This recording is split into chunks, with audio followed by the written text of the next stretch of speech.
Walang ginawa talaga itong si Sara Tanas na maganda sa ating bansa, kundi ang magbiyahe, magbulakbol, maglakwatsa.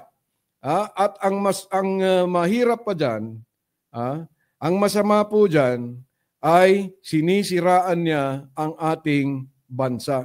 Sinisiraan niya ang ating Pangulo. Yan po ang katotohanan niyan eh. Dahil po sa matayog na ambisyon, hindi makapaghintay ito talaga. Kasama niyang hindi makapaghintay itong si Manang Danga.